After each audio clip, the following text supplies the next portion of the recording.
Bonjour à tous, j'espère que vous allez bien. Aujourd'hui je vais vous révéler combien nous a coûté la maison. C'est une maison dans le Tarn, donc qui est exposée nord, c'est un petit point faible, mais sinon on va voir tous les avantages.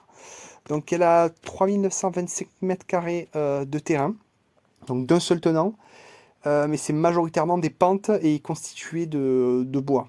Voilà. Ensuite on a une petite dépendance extérieure qui est couverte où il y a l'électricité, de 6 mètres carrés. On a un puits en copropriété. Et donc une petite maison de 42 mètres carrés, composée donc d'un petit séjour, cuisine, une petite salle d'eau, une petite chambre et un petit bureau. Alors l'avantage c'est qu'à l'intérieur c'était propre, pas de travaux à prévoir, que ce soit de rénovation ou de réhabilitation. Donc on l'a trouvé sur Le Bon Coin à 89 000 € et nous avons fait une offre qui a été acceptée à 85 000. Donc on a sollicité plus d'une dizaine de banques pour trouver un crédit intéressant. On a finalement obtenu un crédit de 50 000 € sur 10 ans avec un taux d'éviteur de 0,88% et un TAEG de 1,46%. Alors ce qui est très avantageux parce que les taux de fin 2021 étaient très bas.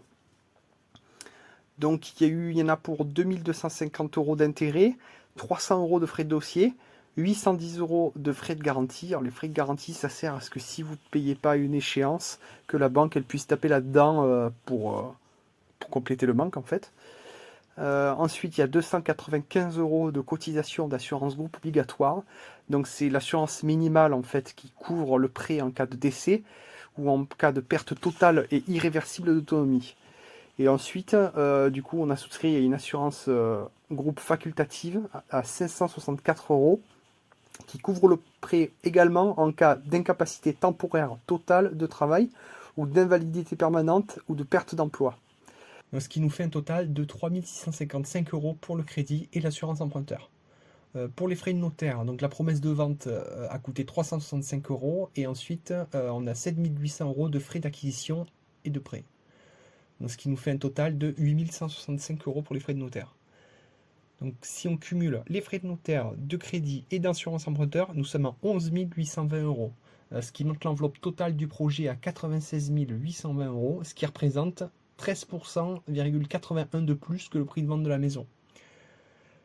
Alors n'hésitez pas à utiliser ces chiffres pour comparer les offres que peuvent vous faire les banquiers et assureurs, mis à part le montant des intérêts qui peut difficilement être plus bas, et l'assurance emprunteur qui dépendra de votre âge et de votre santé, les autres chiffres devraient être similaires pour vos projets.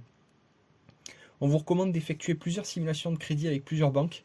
Pensez aussi aux banques en ligne qui sont moins chères, parce que derrière cette offre qu'on a eue à 4 000 €, on a eu d'autres littéralement 3 fois plus chères. Donc ne vous focalisez pas seulement sur le taux, certains peuvent avoir des taux plus intéressants, mais ils peuvent vous allumer sur les autres frais.